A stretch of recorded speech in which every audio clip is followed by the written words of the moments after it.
Ask the Pastor question today is, what is your opinion on birth control? And well, my opinion on birth control is that when you're dealing with very serious questions like this, you should probably start with some stupid memes. Therefore. Okay, let's show a couple of funny memes here. We have 5 of them. Go ahead. All right. What are you using for birth control? My husband wears these new fanny pack sandals. In case you're wondering, those are real things. I had to look it up. I'm like, that can't be real. Oh, they're real. They're sandals with a fanny pack in them. They look awful. Give me some for Christmas next year. No. All right, next up. Yeah. The most effective birth control method known to man, 25 cents. Okay, number 3 here. Doctor, are you using any other birth control besides your horrible personality? Like that one. Okay, number 4. This is the effectiveness of different birth control methods. I'll just let you look and think about that. Socks with sandals. That's the key. You want to keep the ladies away. All right, last one. This is my favorite one. Is against meat because animals are fed unnatural hormones. Takes artificial hormones every day to avoid pregnancy. It's like, really? Yeah, that's how people think. You know, I don't want the hormones in the meat, but stick them in my body because I can't have a baby. Don't want that. All right. I don't know who asked. Is the person who asked this question here? Does anybody know who asked this question? Does anybody want to admit it? So when I first decided I was going to talk about this question today, I thought, all right, that doesn't seem like there's a lot to it. I know what I believe, and I can say what I believe. And then I can tackle 2 or 3 other questions. And then as I started going through it, I realized, wow, there's a lot to this question, and it'd be kind of fun to tackle some of the angles of that. And I thought, okay, so I'm not going to do that and 2 or 3 others. I'm going to just do that question today. But then as I started going through it and compiling my thoughts, I realized, no, this is going to actually be a 2-parter, which, yeah, may surprise you, but I'm going to talk about a lot of different things related to this topic, a few things related to this topic. This will be the first 2-part Ask the Pastor question in this current series, iteration of Ask the Pastor. But there's just a lot of layers to this question, much like ogres and parfaits or onions. So for some of you, this question may not be super practical. Some of you, like, I don't know, my son Paul might be like, what is birth control? I don't even know what we're talking about today. Some of you are like, well, I'm done having babies. You know, maybe that would have been nice to learn about 20 years ago, but I'm good now. Others of you are like, well, I'm not planning on being married for a while, so not practical today, but maybe someday it will be. But I think for all of us, it's important wherever you're at. So this is a question that's in culture, and this is a question that people have.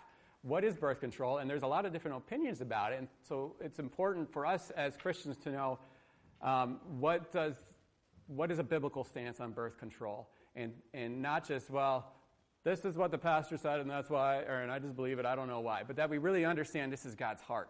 And then when you're communicating to someone in the culture who is coming from a different perspective, you can actually give a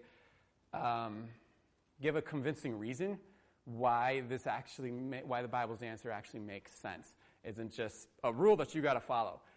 And ultimately, you have to know what you believe about this because it's an issue, and if you're like, well, I don't know, and I don't really care, it's not, the Bible should impact every area of our life, and God's opinion on things we should want His opinion on everything, I think, and so whether you're thinking about having babies or not having babies, or it's just far in the past, or maybe far off in the future, I think this is something that hopefully, in the process of answering this, you grab a hold of God's heart, not just about should I use birth control or not, but His heart toward people and families and children.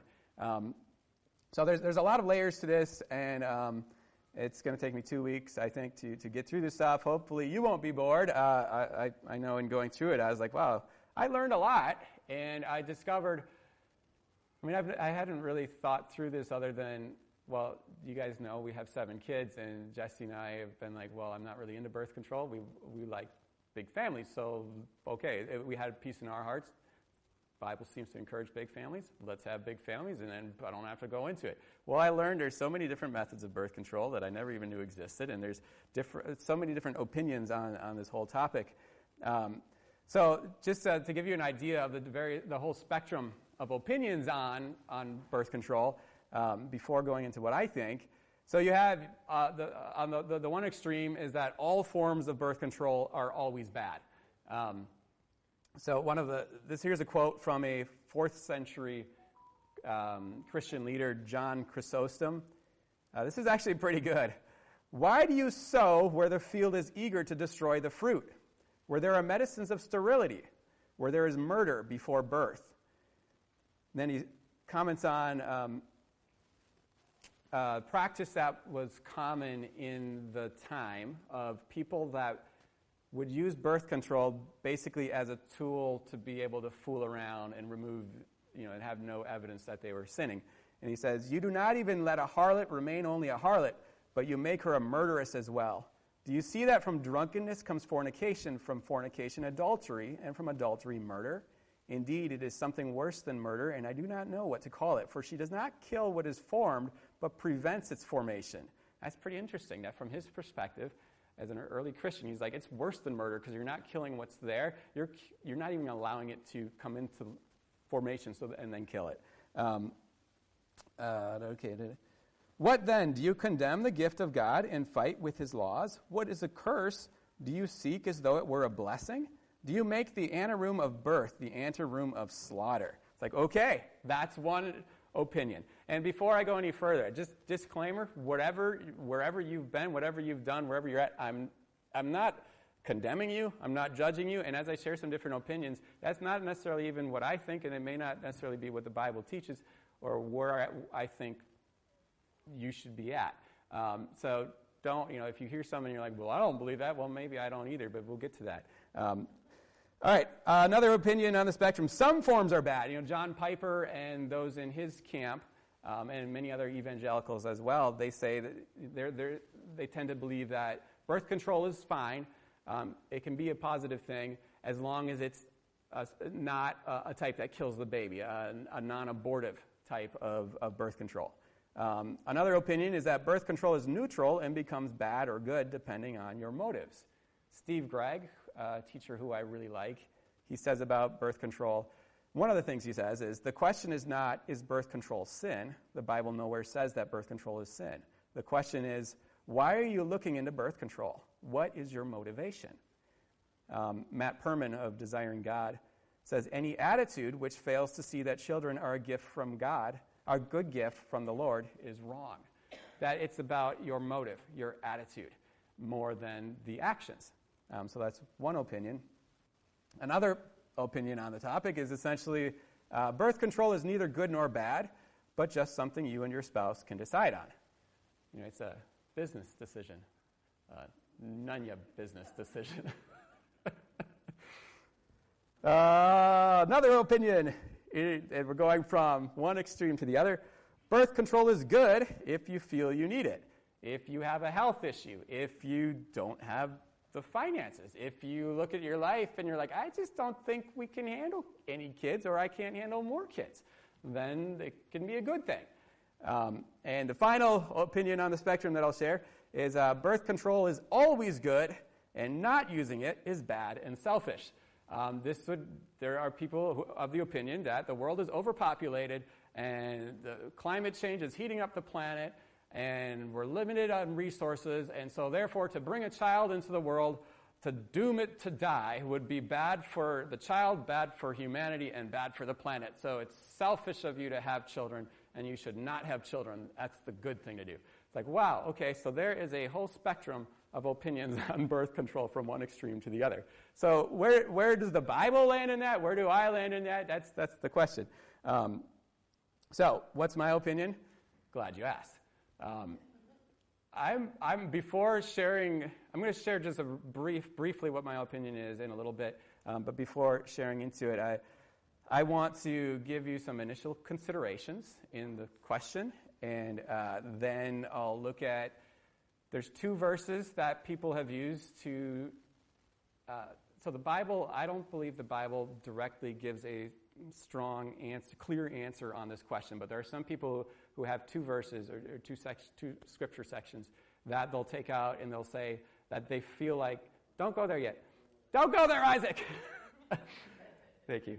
All right. There's 2 verses that some people say these are showing that are dealing clearly with not abortion, birth control. So we'll look at those verses, and then we're going to look into some of the history of birth control and Christians' views on it. Then finally I'll share a quick version of what I think, and then we'll look at actually some biblical foundations. So when I first got this question, I said, okay, I want to think through, since the Bible there's no verse that says birth control is bad or birth control is good. There's no like super clear verse on it. Then my brain goes, okay, well, what is God's heart? To find God's heart, you got to look at the big theme of scriptures and pull different things out to find what is his heart toward this, and then you can apply his heart toward that specific thing. And so then finally we're going to look at some of the foundational stuff there and God's that reveal God's heart toward not just the topic of birth control, but family, life, children, all that whole thing. And then finally wrap up by making a case for big families, because I love big families. We've got 3 good big-sized families here and some medium-sized families, and I think big families are awesome, and I won't tell you how many kids you have to have, and God nowhere in the scriptures says how many kids you have to have, but I will try to do my best anytime you ask me to convince you to have a lot of kids. Get married and have a lot of kids. You got to get married first. Yeah, don't just go around, sweet, fill the world with kids. Get a husband or wife first. Figure that out, then have some kids and raise them right. I love having a big family. So we're going to close with that, but we're not going to get to the case for big families till next week. So that is why it's going to take me 2 weeks to go through this stuff. And so maybe some of you are like, why are we going to talk about all that? Well, because I am on stage and you're not. It really isn't that. Okay. So just some initial considerations as we look at this question. And like anything, I tend to take questions like this where there's multiple different opinions on it, then I kind of treat it like I come with my lawyer brain, or the aerospace engineering brain. That's what I went to school for originally. And I go, okay, how do I cover my bases? Because everything I say can and will be used against me. So these are some of that, where some foundational initial considerations in answering what is my opinion on birth control. Well, the first thing is, I mentioned this already, the Bible doesn't clearly condemn or condone birth control.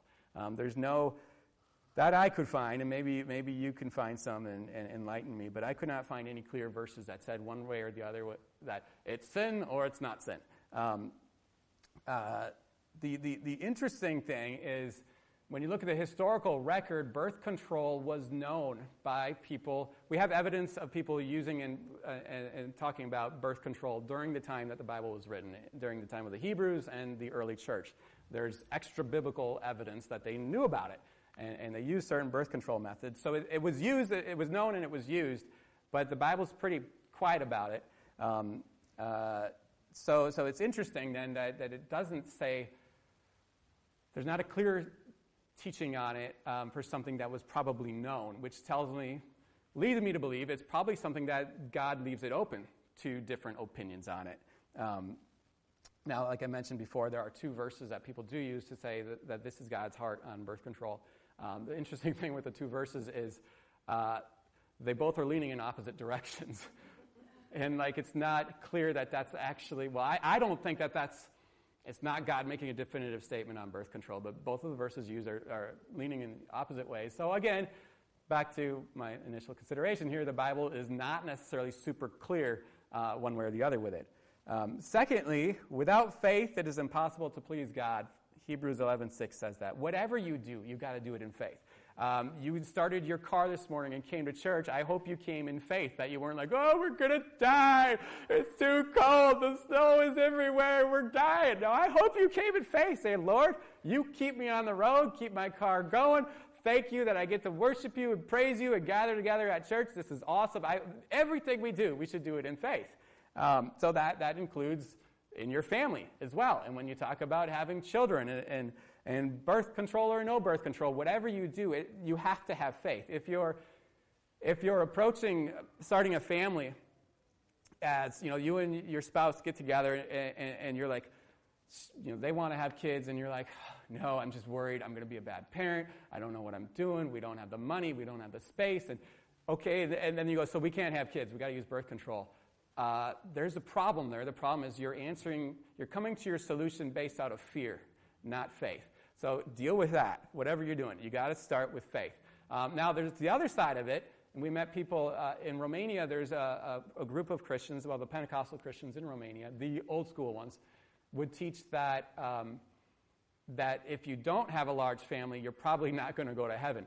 And so you got to have as many kids as you can to make sure you're going to heaven. And so their answer to what should we do with our family, should we use birth control? They go, well, if we don't use birth control, or if we use birth control, we're going to go to hell. And so therefore, we can't use birth control to make sure that we can go to heaven then. Well, now they're coming to a different answer, but it's also coming out of fear instead of faith. So whatever the Bible teaches on this, and whatever you come to, you and your spouse together, whatever solution you come to, you've got to have faith in the process. If you don't have faith, and if you're coming to an answer and you're like, and you realize the reason we're here is because I'm scared of having kids, I'm scared of we don't have room for that, I don't have enough money, okay, deal with that. Repent of the lack of faith, repent of the fear, repent of the doubt, the worry, and now you can maybe actually hear God's voice on it. And he may say, okay, yeah, your answer is right. Or he may say, yeah, now that you've got faith, do this instead. When Jesse and I, with 7 kids, there were times where we were worried, like, how are we going to pay for all this? Or how are we going to fit this other kid in there? And then you discover bunk beds, and then triple bunks and quadruple. No, we never went triple. We thought about it, and we're like, how many can we pay? But like, God makes a way, So whatever answer you come to, it's got to be based in faith. Number 3, we are called to be a wise steward of God's blessings. God wants to bless you a zillion different ways. He wants to bless you with kids, money, good jobs, friends, family, a good church, a place to work, a good job, etc. Right? Material goods, peace, joy, emotional, spiritual blessings. He wants to bless the heck out of you in every way that he can. But the cool thing with God is he doesn't just come and control you and go, you're blessed, bam, blasts you with blessings. He allows you to be a part of that, in 2 different ways. He allows, if he wants to bless you, like for instance, let's say he wants to bless you with money. Okay, well, he's going to allow you to work with him, to work hard and actually get money, save your money, spend your money wisely, invest your money wisely, be generous with it, follow the guidelines of the Scriptures so that he can bless you more. You get to be a part of receiving the blessing of God. And then the second part of it, when he gives you the blessing, you are accountable to steward that well. I was thinking about this sort of stupid situation, but I've seen it happen to people. So God wants to bless you with health, right? So on the one side, you can't just go eat potato chips and watch TV all day and go, God, why do I have diabetes? Bless me, Lord. You're shoving the donuts in. It's like, okay, he wants to give you health, but you got to leave the donuts aside, and you might have to exercise a little bit. So you work with him to get the blessing, but now that you got the blessing, you have to steward the blessing well. You got to keep eating healthy, and you have to use the blessing of good health for his kingdom now. I know someone, Jesse and I know someone, I think Michael and Annie and Brian and Kathy might as well, who she was in our church years ago, and she was praying for good health, and God really convicted her. You got to eat better. You got to exercise, and she did, and she started looking really good. She went from rough to like, wow, you look nice now. Now she just posts pictures on Instagram and Facebook, like, look at me, aren't I hot? Aren't I sexy? Don't you want me? It's like, well, wait a minute, you're not stewarding the blessing of God there. you prayed for his blessing, you worked for his blessing, you got his blessing, and now you're being a fool about it. You're not stewarding it well. You're using it for sinful purposes. Or guys that they work out, they get some muscles, and they're like, "Nah, I want to show the chicks my muscles." It's like, no, okay, that's not good. So what about children? Well, I think. Some people say, okay, so because we're called to steward the blessings of God and we work in partnership with God to get his blessings, he allows you to decide how many kids do I think I can handle, and then he says, okay, you say what you want, and then you can have that. And that's all the opinion God shares on the matter, but you get to decide it all. And how you decide how many you have, you look at, well, how good of a parent will I be? How much money do I have? How much space do I have in my house? And then you go, okay, based on that calculation, I will have 3 kids, or I will have 6 kids, or whatever. But that God allows you, as the steward of this blessing, to figure it out on your own. Some people say that, and I heard an African farmer, I read an article that he had written about this whole topic, and he said, you look at Genesis 1, 26 to 28, the initial mandate from God to be fruitful and multiply, to Adam and Eve, to fill the earth with kids. Well, in that mandate, he tells them, make a lot of kids who have kids who have kids. That's part of it. And then the other part, he says, fill the earth, subdue it, and have dominion over it. And so this farmer, he said, look, when I go and farm a field, I don't say, I'm going to farm, the whole land of Zambia. I can't handle the whole land of Zambia. I take a plot, I figure out how much seed do I have, how much can I work, how much am I willing to invest in this? And then I figure out, okay, it's this land, and I farm that land, and I farm it well, because I can't handle more than that. And he said, so then his opinion was, look, if God told them to subdue the land with an expectation that they would be wise about it and not try to just throw seed all over the planet, and look at my farm, it's the earth. But that Adam and Eve would go, okay, this is what we can handle. Then, therefore, God would expect the same with your kids. Well, there are people with that opinion, and maybe that's what God, maybe that's God's heart. But to push back on that a little, do we treat any other of God's blessings that way? If we really do believe that children are a blessing, well, okay. And you say, well, you should, steward that well and limit it because you may not be able to handle so many kids. Well, what about the blessing of health? Do we say, look, you should limit the blessing of health that God gives you. Just get a little bit of health. You don't want to be too healthy because, you might start flexing in front of the girls and try to pick up chicks, and you never know. Like, you don't want too much health then. You don't want to have too many muscles. No, what we would say is get as healthy as you can. Don't be an idiot. Don't be weird. Don't go on Facebook trying to taking pictures of yourself in bikinis trying to get everybody's attention.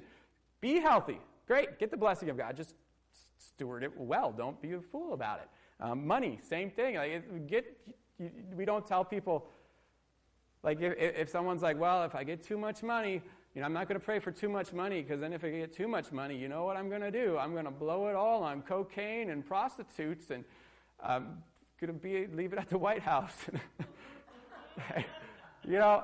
No, if someone's got that attitude, like, well, I don't want too much money because I'm going to use it on drugs and I'm going to go get drunk and I'm going to do something stupid with that.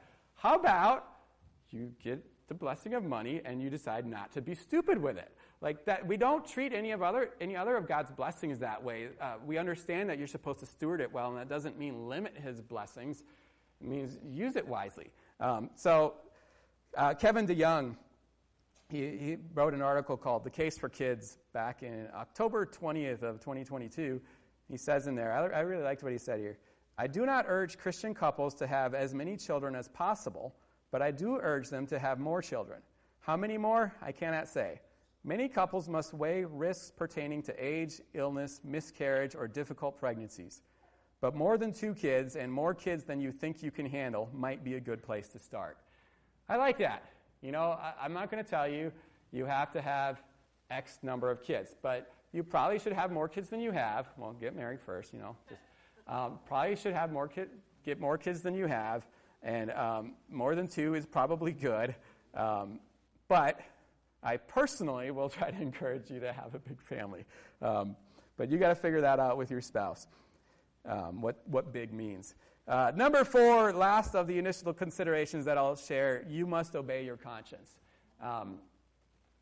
Ultimately, the couple has to prayerfully go before God and figure out, Lord, how do you want us to handle this? How do you want us to approach birth control? Look at the scriptures. Hopefully hear what I'm saying about it. Talk to other people. Pray about it and figure out what are we doing. Because ultimately you stand before God on behalf of your life. I don't have authority over you. God will not judge me one day and say, you allowed them to have, they only had 4 kids in your church. I wanted them to have 8 kids. Why didn't you? No, that's between you and God. That's, my job and Brian's job as the pastors of the church, the elders of the church. Our job is to teach the full counsel of God, but then you got to take it and you got to run with it. You got to listen to the Holy Spirit and you got to go forward in what he says. So ultimately, you're accountable before God, and you got to obey your conscience in that. Romans 14:4 says, "Who are you to pass judgment on the servant of another? It is before his own master that he stands or falls, and he will be upheld, for the Lord is able to make him stand." I will do all I can to encourage people, families, to have a lot of kids because I think it's awesome. But ultimately, I'm not in charge of your life. And if a couple prays about it and they look at it and they're like, we just are in a place where that doesn't make sense for us. We can't do it. Okay, you're standing before God. You're accountable to God on that part, not me. So that's the final initial consideration. You got to obey your conscience on it. And I say this because there's been, I've known people, and sometimes I think even me and Jesse were those people that we looked at a lot of big families and we're like, oh man, if we don't have enough kids, we're not gonna match up with them, and we're gonna be less somehow. No, we're accountable before God to follow what God says. You're accountable to follow what God says. What the Spirit is leading you to do. You stand before Him alone. I'm not going to be judged for you. You're not going to be judged for me. You stand before God to do what He says to do.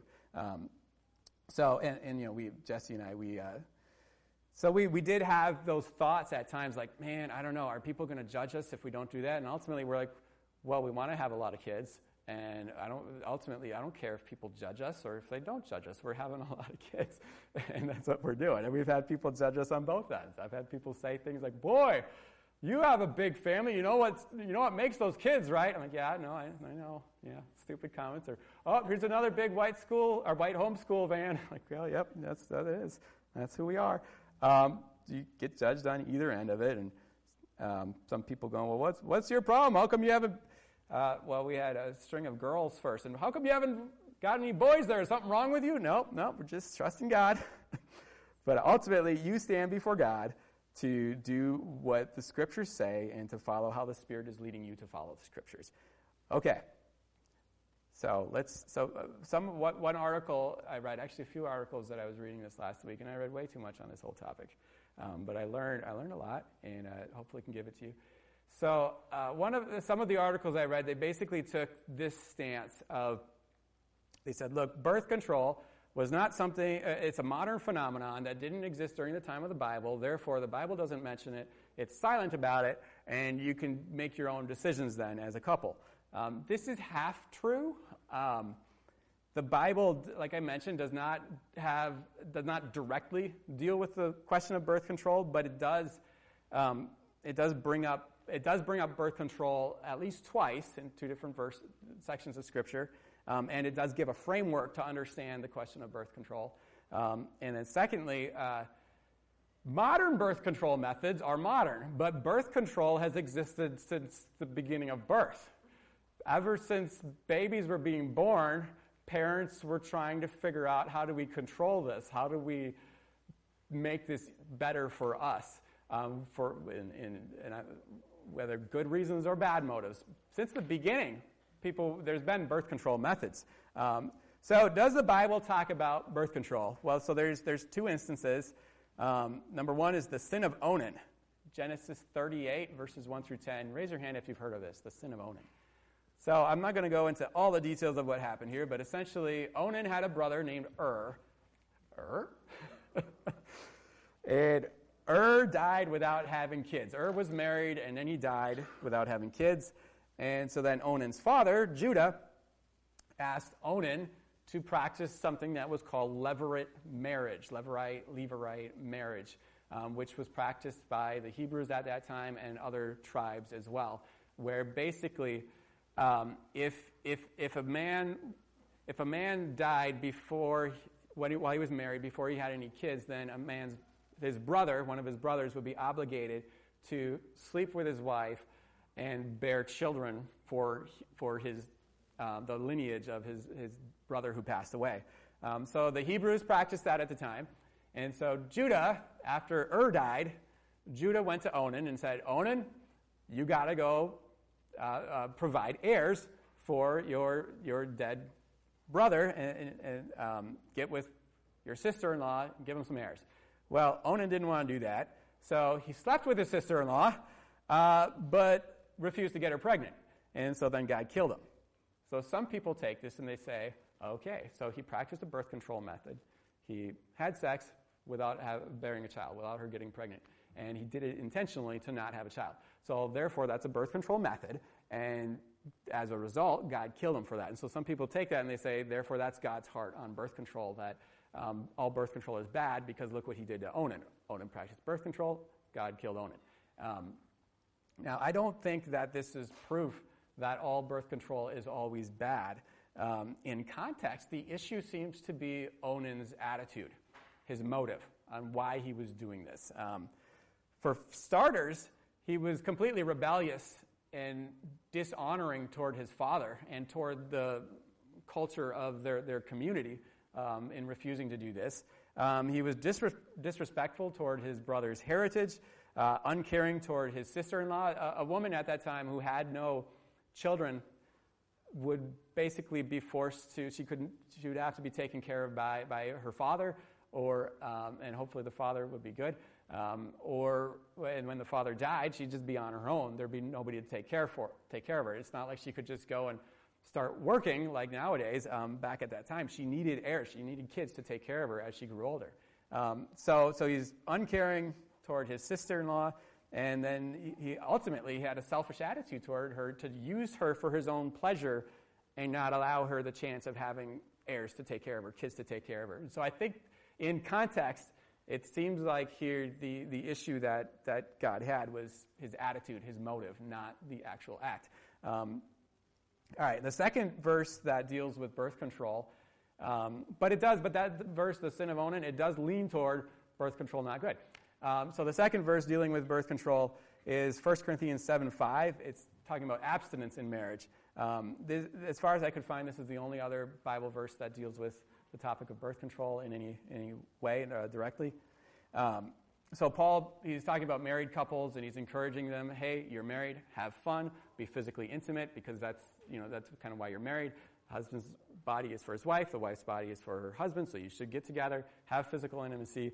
But then he makes this little side note, but, while that's the general case, if prayerfully you guys decide, hey, we want to take a season to really focus on God, then go ahead, abstain for a season. But then he says, but don't do it too long, because then the devil can come in with temptations, because you are married, and that's a part of marriage, that you should be physically intimate together. But he does allow them. He says, look, if you want to abstain for a period, you can abstain for a period. But in context, I don't really think this is dealing with, the focus is not birth control. The focus is on prayer for a season. And the general thrust of the context is saying, hey, married couples, you should be getting together. You should be physically intimate, which leads to children. But again, the main issue here is what comes down to the motive. Why are they abstaining? Not because they're looking at it going, we don't want to have kids. We can't afford kids. Kids are a nuisance. Man, kids cramp my style. I don't know how to be a parent. That's not their motive. Their motive is, let's take a little time because we want to focus on God. We want to seek God. And so maybe you go off in some tent out in the wilderness. I stay at home, and we're going to fast and pray and seek God. Okay, that's different. In that situation where your heart is you're seeking God for a period of time, all right, well, then you're going to have to abstain because you don't want the distractions. So I don't really think that's dealing with birth control itself. But in that context, again, it is dealing with, it comes back to the heart and the motivation. So All right, the other thing I mentioned is, a lot of the articles, they take this stance that birth control is a modern thing, but it's not a modern thing. We've had birth control throughout history, and the church, Christians, believers, have had to figure out, what do we deal with this? And there's been a lot of different opinions throughout history. So Christine E. Gudorf, I read an essay by her called Contraception and Abortion in Roman Catholicism, and she went through a lot of the history of birth control, and she breaks it down to there's basically 3 forms of birth control that you see throughout history. Number 1, infanticide. The baby's born, you kill it. That's the most brutal form of birth control. Number 2 is abortion. The baby's not born, you kill it. And number 3 is various contraceptive methods to stop a pregnancy from happening, stopping conception from happening. All 3 of these forms, infanticide, abortion, and contraception, were used throughout all of human recorded history as far as we can see. But the most common form, let me ask you guys actually, what do you think the most common form was? Infanticide, which is awful and horrifying, but that was the most common, infanticide. The second most common, abortion, and contraception has been the least common, which really shows you the heart of people, like just evil. Lisa McLean, professor of history and gender studies at Boise State University, she wrote an article about detailing different historical evidence that we have of birth control methods, even contraceptive birth control methods being done in Egyptian cultures way back thousands of years BC, in the Hebrew cultures in the Old Testament, Greek and Roman texts that refer to birth control and different contraceptive methods. Some really unusual ones, like using crocodile dung, dates, and honey. I don't know what they did with it, but okay. So it's been around forever. And the church, Christians, have had to figure out, what do we do with this? So the early church, after Jesus died and rose again, and the early church was launched, the early church almost universally condemned every form of birth control. Obviously, infanticide and abortion were no-goes. And the church made a huge difference in the Roman Empire in having a real strong stance against abortion and infanticide. They rescued probably thousands of babies and raised them to live for God. Which is, you can read up on the history of it. It's incredible. These people that they would go out, the Romans would throw their babies into sewers a lot of times after they were born because they just didn't want them. And underneath the city of Rome in Italy, archaeologists were excavating and they found baby carcasses clogging the sewers of ancient Rome. That's just how heartless and careless they were. According to Roman law, a baby wasn't even fully a baby until 8 days old. Up until 8 days, you could do whatever you wanted with a baby. And so the church said, no, this is not cool. They spoke against it. They taught against it. And then they started going out into the sewers and grabbing the babies that people had thrown away, which is just really cool to think about, very heroic. So the church universally condemned infanticide and abortion. And then also the early church had a strong stance against any sort of other birth control method as well. And part of the reason was biblical, but also a part was cultural, responding to certain things in the Greco-Roman world at the time. Three big things: heretics, prostitutes, and witches. Oh my, yeah. So heretics, there were a number of early Christian heresies that encouraged birth control and contraception. And so the early church, in response to that, then said, no, we're going to be different. We're not doing that. And John Chrysostom, who I read earlier, he and others spoke about, so there was, at the time, there were a lot of Christians, people getting involved in the church that would use birth control methods outside of abortion and infanticide in order to get away with sinful lifestyles, get away with it, to leave no physical evidence, but God knows what you've been doing. So three main things that the early church dealt with was that people would go and they'd fool around and they'd take birth control so they could fool around and not get someone pregnant, just like nowadays people do that. Secondly, so they could engage in prostitution and not worry about it. And third, to commit adultery. And so then the early church, in response to this, realized there's this connection. People are using birth control. Besides having a biblical framework for it, they realized people are using birth control to fool around, to go to prostitutes, and to commit adultery. So we're going to condemn all forms of birth control because they're using it for these bad purposes. And then thirdly, witches.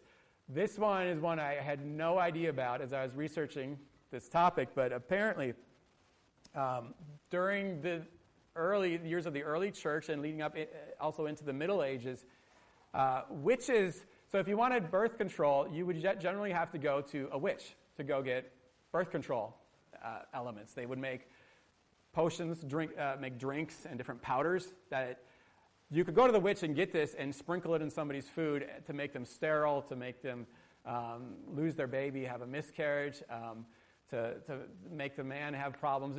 I don't know how effective these things were, and I don't know what the exact recipes were, but you would go to the witch to get these things and give them to somebody as a curse that you didn't want to bear children. Also, then, people started going to the witches to get this for themselves because they wanted to be able to fool around and not have kids. And so then the church, seeing that people were going to witches and doing witchcraft in order to not have babies, they said, not cool. We're not into witchcraft, so no birth control. And so there, between the witches, the heretics, and the prostitutes, and a biblical framework, then the early church almost, as far as I could find, almost universally condemned every form of birth control. And as the church grew, so that was the church's mentality, and then as the church grew and expanded, it had a massive impact on the Greco-Roman world. Infanticide just basically was almost entirely disappeared as the church expanded. Abortion almost entirely disappeared, and then birth control was used a lot less, and bigger families became more popular. And in place of infanticide and abortion and birth control, contraceptives, people started practicing abandonment. And abandonment sounds bad, and there's two different forms that they practiced during the Roman years and leading up into the Middle Ages. There were two forms of abandonment that they practiced. One was bad and one was good. The bad one, some people said, well, okay, we get it, infanticide is bad, so we're not going to outright kill our baby, and we get it that abortion is bad, so we're not going to do that. But we're going to abandon our baby by putting it in God's hands in the woods. Your baby's going to die, and you know it. But they would talk themselves, deceive themselves to murder the baby by just abandoning it. So that also the church condemned that, but Christians, so-called Christians, went and did that. Churchgoers were doing it, not as often as the pagans in the Greco-Roman times, but some did it. The other form of abandonment, and this I think the Bible has less of a problem with, if a woman got pregnant and then the baby was born and they realized we can't take care of this baby, they would go to the market or go to some big crossroads or go to somebody's house and just leave the baby there, like you see in those, Charles Dickens. I don't know I didn't read anything by Charles Dickens, but you see in movies, they put the baby in a basket, they leave it somewhere. Well, that started to be practiced in the early church and then into the Middle Ages. And that one actually was used more often than the other type of abandonment. And by the 700s, there's evidence that whole churches had really grabbed a hold of this and said, let's provide a way, let's get the news out that if a woman needs to abandon her baby, we're here. Bring the baby here and we'll find a home for it. And so churches started to be very open to this. The earliest written evidence we have is in the 700s, but so they're probably doing it even before that. And then by the time we get into the Middle Ages, the church, the people for birth control started practicing something called oblation. Oblation is where a family would have a baby, they can't afford to care for it, so they bring it to a monastery or a church, and for a small amount of money then, by that time the church was requiring payment. For a small amount of money, then the church would take care of the baby, raise it up for God or the religious order. And then that eventually also became turned into something called foundling hospitals, that churches said, well, we're getting so many babies coming in, let's have a specific ministry that's set up for bring your babies in here. And they just got flooded with babies, foundlings they would call them, whether you leave your baby there or you find the baby somewhere else and you bring it to the foundling hospital where people raise the baby for God. At one point, in the from between 1750 and 1800. So this was a very popular method during that time of European culture, European history. And between 1750 and 1800, 40% of French newborns were raised in foundling hospitals. Isn't that wild? You have 100 babies in the city, 40 of them are being dropped off at the foundling hospital. But thank God the foundling hospitals were there. In one year alone, over 40,000 babies were dropped off at the foundling hospitals. That's wild. But you know what? That's way better than let's abort the baby. Let's kill the baby. Let's abandon the baby in the woods. At least they're giving it to someone that can try to take care of it. So when did modern birth control methods start to be used? The earliest date that historians point to is the late 1600s in France. It started among aristocratic French women that I don't remember what they found. There were certain medicines or combinations of things that would stop or that would work as contraceptives. And so among the aristocratic French women, it started to become popular to start using those in order to limit their family size. And when a sociologist that I read, she looked at the different accounts that the first person primary accounts of the women themselves, why they were doing it. She said it broke down into two main reasons that the women had. Number one was the cost of education at that point started rising a lot, and the families could not afford to educate more kids.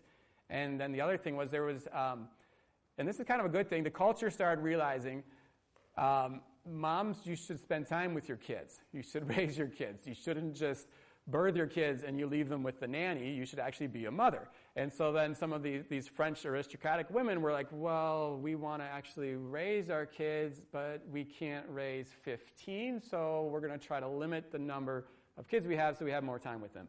So, okay, they've got some positive motives, but good or bad, in the late 1600s, the French women started to use birth control, and then it spread throughout Europe, and now it's all over the world. I think one statistic I read in my research, it said, was it like 65% of women throughout the world are on birth control, one form or another. It's like, that's huge. I was very surprised by that. All right, and in the midst of all this, the Catholic Church took so the early church had a very strong stance against birth control, and then as the church history progressed, you've got the Catholics and the Protestants, so then you have the Orthodox, and the Catholic Church took the strongest stance against birth control. The Protestants, there's a whole spectrum of opinions on it. The Orthodox were very similar to the Catholics, but the Catholics were like really hardcore. Birth control is bad. 1588, Pope Sixtus V demanded that we declared that using birth control was the same as murder, and the punishment should be the same as for a murderer. 1930, Pope Pius XI said that using any form of birth control violates the law of God and nature and is stained by a great and mortal flaw. And as recent as 1968, Pope Paul VI issued the Humanae Vitae, which prohibited all forms of birth control other than abstinence and breastfeeding. Because as a woman breastfeeds, then it delays often her ability to conceive. So the Catholic Church has taken a very strong stance of birth control through the years, and the early church, before the Catholic-Protestant divide, the early church took a pretty strong stance against birth control. Now, what is my opinion? Now we're finally getting to that, yeah. So, super short version, pretty short version, I guess, is my opinion on birth control it depends on two different things. It depends on the method that you use, and it depends on your motive for using it. There are a lot of different methods of birth control, and I got into an argument a few years back. Somebody was telling me, he said, Billy Graham approved of birth control, and birth control is sin, so Billy Graham is going to hell. And I'm like, okay, that logically is inconsistent. That doesn't work. And then I started saying, well, I don't, and he's like, do you believe birth control is okay? And I'm like, I don't believe all birth control is the same. Some birth control is bad. Some birth control, I don't believe, is sin. And he's like, well, then you're going to hell. And And he wouldn't even let me explain it all. There's different methods of birth control. Infanticide, wrong. Abortion, wrong. Anything that kills the baby or the baby in process, which is still a life, that's wrong. Life begins at conception. And if the egg is fertilized, that's a baby. That's forming. I heard an interesting kind of argument on that recently, which I thought that's actually kind of cool. I like that. Said if the guy was saying it, okay, you've got the fertilized egg, and it starts growing, right? It's like, okay, so if it's growing, that means it's alive, right? Okay, so if it's alive, it's a living thing, okay? And if you were to, what kind of living thing is it? Is it a crocodile? Is it a dog? Is it a plant? Is it an alien? What is it? Well, let's go test the DNA. What kind of DNA does it have? Oh, it has human DNA. So it's a living thing, and it has human DNA. It's a living human being. That once the conception starts, that's what it is. It shouldn't be this debate about, well, is it after 40 weeks? Is it after it has a heartbeat? Is it when it can feel pain? No, it's a human being. It's a living human being. So, okay, if you want to abort that living human being, even if it right now doesn't quite look like a living human being, that's murder, and that's not okay. That's my opinion. Any step in the process, any birth control method that you use that kills the baby, whatever that baby looks like, if it's a living human being, that's murder, and it's not okay. But if you, and then there are methods. What about methods that don't do that?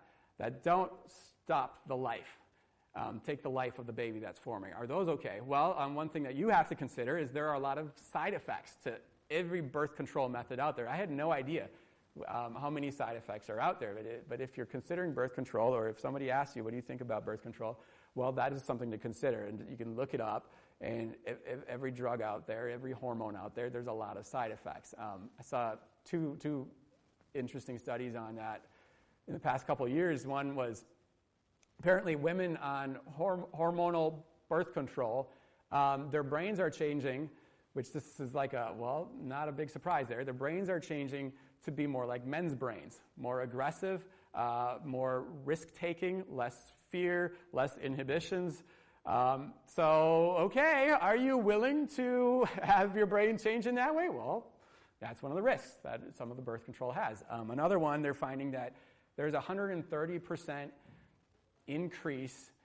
Your chance of depression, struggling with depression, increases 130% for a woman if you're on a hormonal birth control. So there are negative effects, and then there's physical effects of the stuff. So that's something that you have to consider. It's maybe not a moral issue, but it's a real issue. Now, are there methods of birth control that are okay, that don't kill the baby, that don't cause too many negative side effects? I think there are. There's a lot of natural methods like breastfeeding, like abstinence, like you can look at the woman's cycle and time things right. To coordinate with that. I don't think there's anything morally wrong necessarily with those things. Surgical procedures. I don't think there's necessarily anything morally wrong with a surgical procedure if you have the right motive. So then that brings it to the second thing. Qualifier is, it depends on your motive. If your motive is that you want to continue being selfish and irresponsible, that's not okay. If your motive is, well, I just don't think I don't know how to be a good parent. Well, birth control may not be the issue that they answer. Maybe learn how to be a good parent. And nobody knows how to be a good parent unless, you can learn, but not until you have that baby do you really figure it out. And even when you have the baby, you still feel like you don't know what you're doing. And then you have a new baby, and it's totally different than the first baby. And so, that's just reality. You never have it all figured out. Maybe you want birth control, the early church spoke against it because people wanted to fool around and commit adultery and go to prostitutes. If that's what you're like, yeah, I like where I can go and hook up with guys every now and then. That's kind of fun. No, that's sin. That's wrong. The answer is not birth control. The answer is you repent and you live right before God. Stop screwing around.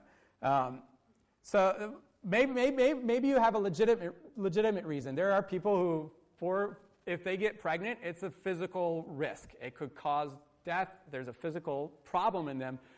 So maybe birth control is the answer then. I would say before you jump to birth control, maybe pray for healing. Maybe see if there's a way that you can solve that and still have kids. And we know people that medically it was dangerous for them to have kids, and they prayed, they trusted God, they had kids, and they were fine. So don't just take your doctor's advice and go, well, that's just all there is to it. Well, your doctor may or may not know God. Your doctor may or may not have faith. Your doctor may not understand how the spiritual realm works. So don't just jump to, I can't have kids and that's it. It's too dangerous for me. I can't do it. Birth control, that's all I can do because I don't want to die. Well, there might be other ways around it.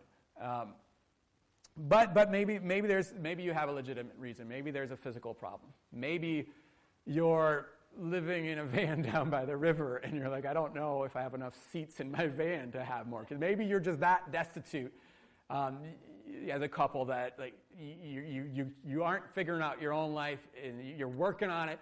But right now you're like, we just don't have the finances. We can't make this work. So for a period of time, we're going to have to do some form of birth control.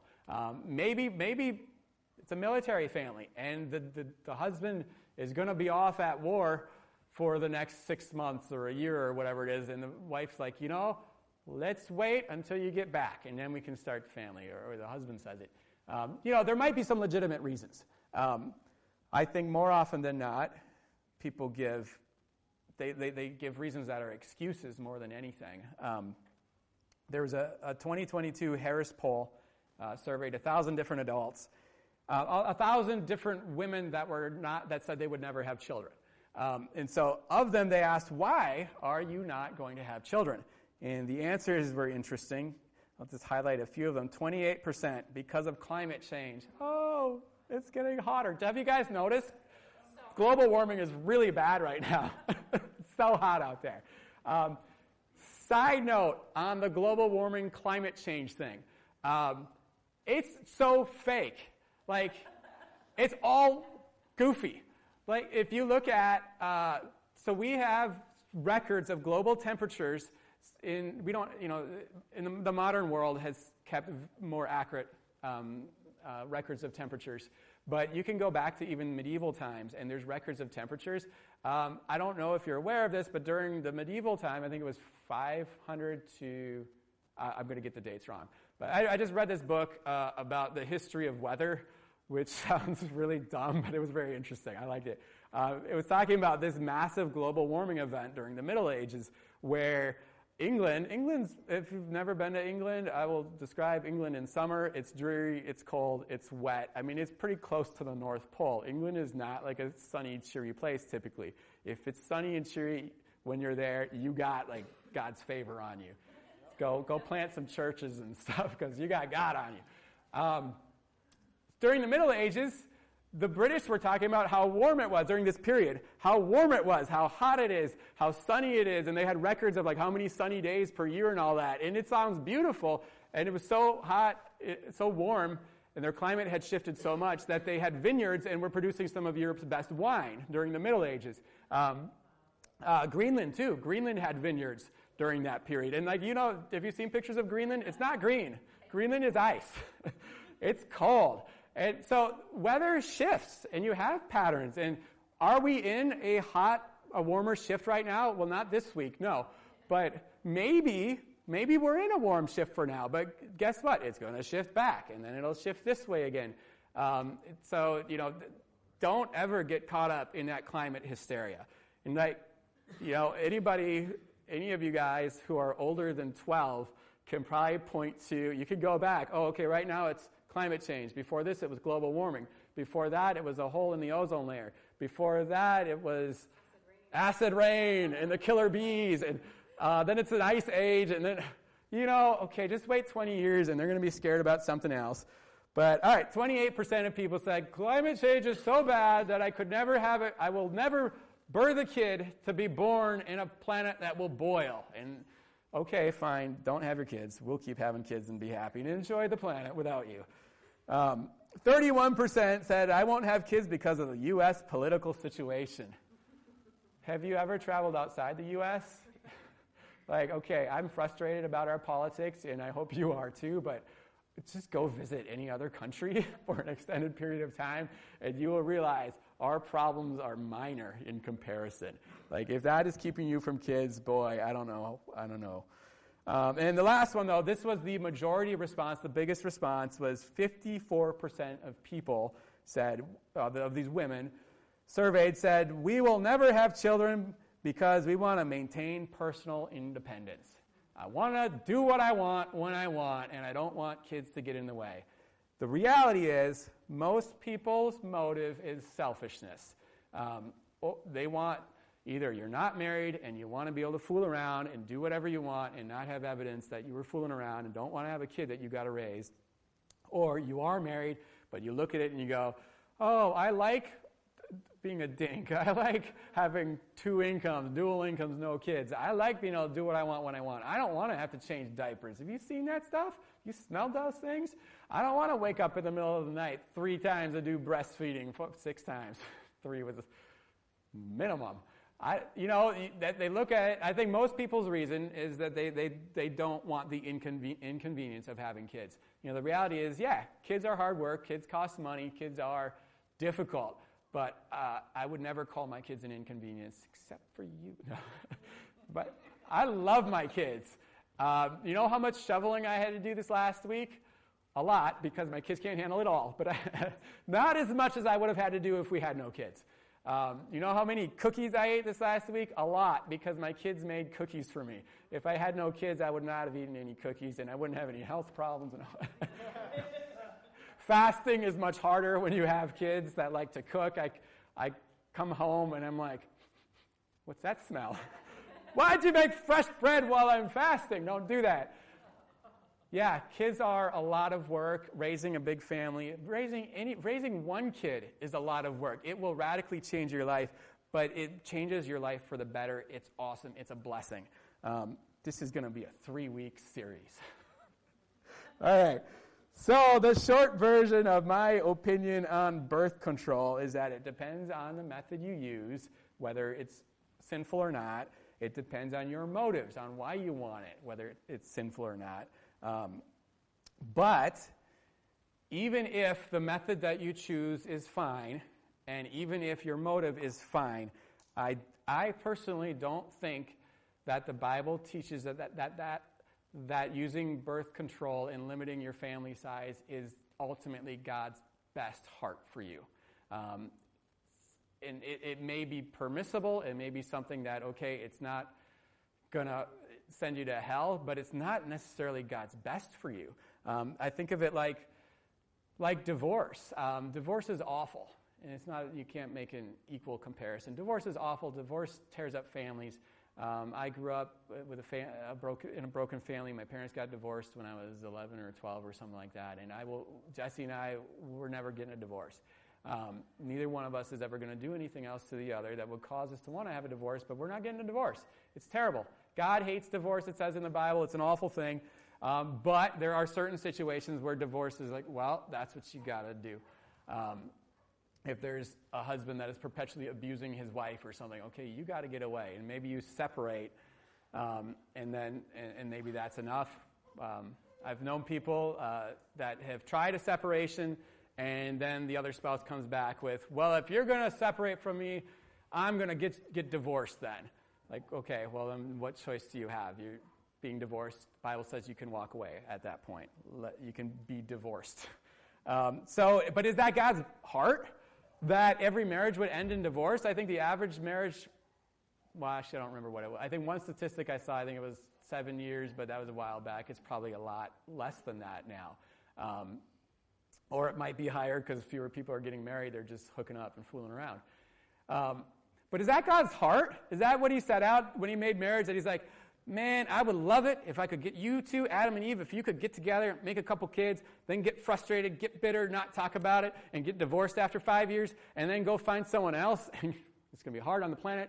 There's just the two of us, but no, that's not what God wants. He doesn't want a bunch of people getting married, getting divorced, find someone else, and get divorced, find someone else, and just connect for a little while and then move on. No, marriage, the intention, God's heart for you, the best that he wants for you is you find a spouse that loves God, you get married, you love God together, you get a bunch of kids, you have an awesome family, and then you get old one day, have a bunch of grandkids, and then everybody's having kids, and you have family reunions filled with 100 people all related to you. They all look alike, all wear glasses and have blonde hair. And have a beautiful, big family who all loves Jesus. That's the best. That's God's heart. Now, in that, there are situations where you're not going to get the best. Maybe there's an issue. Maybe there's a problem. Maybe there's a temporary situation where, okay, birth control would be allowed. So I think I'm going to actually, I'm going to just leave it there. Leave it there for today. It's a little bit early, but I don't think I can get into the next topic until next week. So let me leave it off at that. The short answer is I believe that birth control is allowable depending on motive and the method you choose in certain situations, but I don't believe it's necessarily God's best heart for humanity in general, and I don't believe it's necessarily his heart for you. And I think a lot of people use birth control to maintain a selfish lifestyle. Or they use birth control because they're allowing fear and doubt in instead of walking in faith. So next week we're going to go into I want to look at a biblical framework. So the Bible doesn't deal specifically with birth control in a birth control bad, birth control good type sense, but the Bible does show us the heart of God. It shows us his intentions toward humanity. And so I want to look at that, give a framework, a foundational framework of what does the Bible talk about with families and children and all that, and hopefully inspire some of you to either, if you're married and at the place where you're having kids, that you go, yeah, let's have some more kids, let's do this, and let's raise them to love Jesus.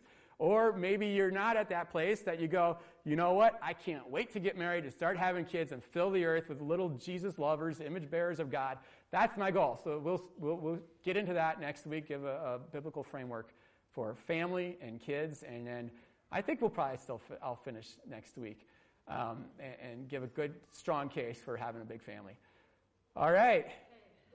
Yeah, there we go.